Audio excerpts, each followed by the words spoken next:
that actually gets more emotional as I get closer to the end of this campaign. And I've often said, 25 years ago, my mom served on the National Council, and she brought me up here when I was just a little kid and taught me about Osage politics and made sure that I was paying attention.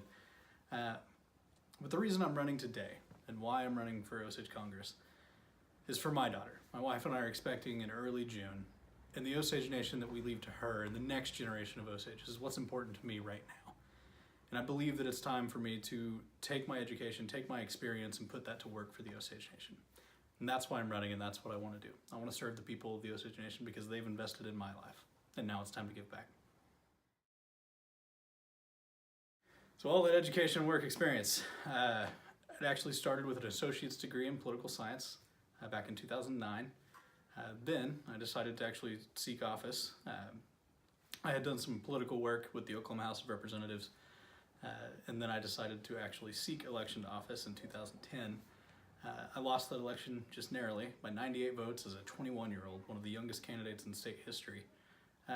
So when I lost, I decided to go on back to school. I continued on to get a bachelor's in political science, and while I was earning my bachelor's, I interned at the United States House of Representatives with Congressman Dan Boren. I fell in love with politics there. It was a passion of mine, but the service involved is really what kept me going.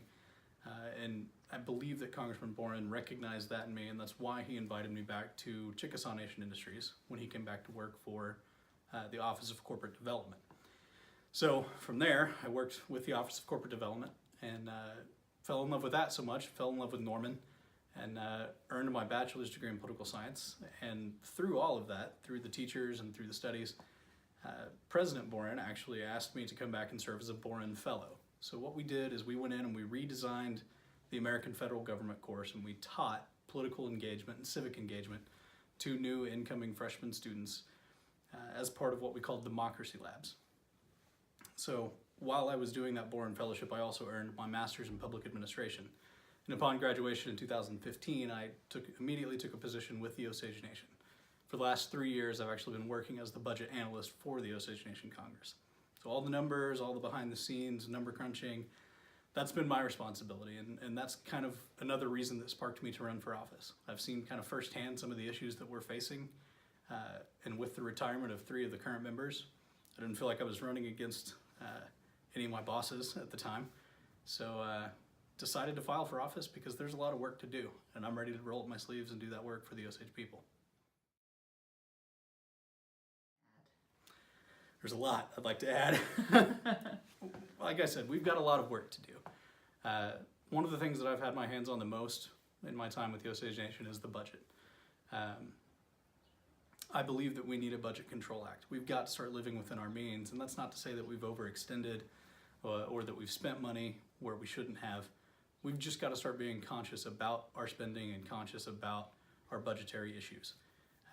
Next year alone, we are facing a revenue shortfall.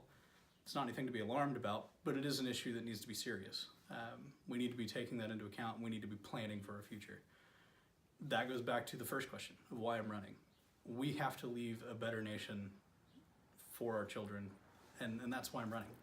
Because I see today that there is work to be done, and that's what I'm going to do for the Osage people. In addition to that, my passion is politics, and working with President Boren at the University of Oklahoma, one thing that I learned is that we need a more informed and a more engaged political electorate. And I believe you're seeing that. I think you've got these regional groups. You've got a lot of people that are getting involved in Osage politics and owning their democracy. It's your democracy at the end of the day, and we are public servants, and that's what we need more of. And I want to be hosting more town hall meetings. I want to get to know you better. I want to serve you better. And the other thing, and the other process that I've seen, the Congress and in general, we need to be doing better about being open and transparent. I want to pass some rules in Congress that require legislation to be filed weeks in advance of a legislative session so that you, the public, has the ability to provide input, provide feedback to the Congress, and make us more aware of the issues that are important to you and how better to serve you. So those are some of the things that I want to do for the Osage Nation.